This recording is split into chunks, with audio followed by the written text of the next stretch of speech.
BBC One's morning programme Open Air will be talking about Howard's Way on Wednesday at 11:30 with some of the cast and the programme's producer. If you have a view you'd like to express, you can phone 061 814 0424. The Monday film on BBC One is The Money Movers, an Australian thriller depicting a battle of wits between security men and criminals attempting the crime of the century. Their target, an impenetrable vault containing $20 million in gold. Darcy's have had a note threatening their counting house. We have no knowledge of that. The counting house, Ernest, we should find out about that. If someone's planning to take it, they might need our help. My security screening system is the kind Come on, David. Your bloody security system's not worth a crumpet if some bloke slips past and then does the place over. I don't think I need you to teach me my job. Detective Sergeant Rose. Someone's on us. Oh, what? Security's got a note saying the counting house is going off. Any names? No. Well, what are you worrying about? I mean, it's probably just some ratbag. They get them all the time. But what if there is someone else? I've been planning this job for 5 years, 5. And I don't want it fouled up by some halfway getting in before us.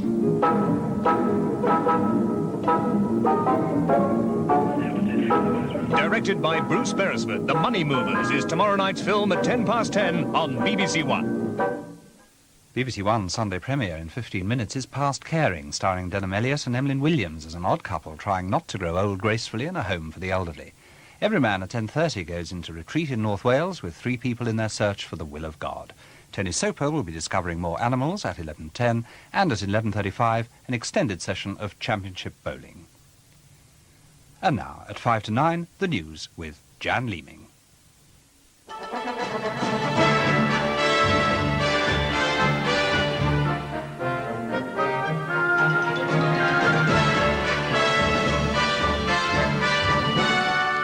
Terry Waite negotiates the release of another American hostage in Beirut. Sinn Féin, the IRA's political wing, ends its boycott of the Irish Parliament. Britain's first artificial heart is given to a patient at Papworth Hospital. And the Jarrow marchers who say nothing's changed in 50 years. Another American hostage has been freed in Beirut through the efforts of Terry Waite. The Archbishop of Canterbury's special envoy has been in Cyprus conducting secret negotiations. He says he hopes to free other hostages as well. In the past 2 days, he's shuttled between Larnaca and the Lebanon to try to secure the freedom of 55-year-old David Jacobson, held for 17 months by Muslim fundamentalists.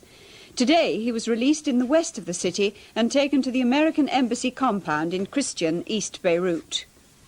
Because they have failed to negotiate. David Jacobson, who a month ago made a dramatic video appeal to President Reagan to try and secure his freedom, was released just after dawn in Muslim West Beirut and driven under heavy guard across the Green Line to the U.S. Embassy in the Christian East. Soon afterwards, 2 U.S. Navy Black Hawk helicopters flew from a carrier in the Mediterranean to Larnaca in Cyprus and picked up Terry Waite, who had not been seen since arriving from Beirut on Friday. Then they flew the 80 miles to Beirut, dropping Mr. Waite at the ambassador's residence, where he met for the first time the man he had helped to free.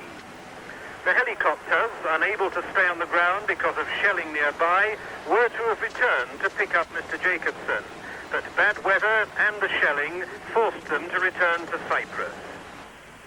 Terry Waite's efforts to free the American hostages started last year, when after success in freeing people held in Iran and Libya, the relatives of the hostages in Lebanon asked him to help.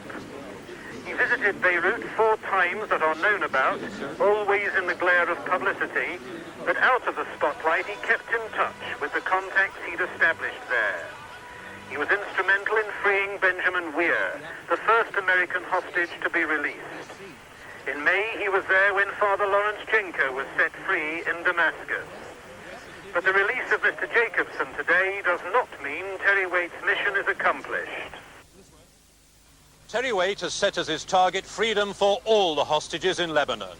So far, he's been instrumental in the release of 3, including Mr. Jacobson, and he clearly has established a working relationship with Islamic Jihad, who were holding Mr. Jacobson and still hold at least 2 other Americans.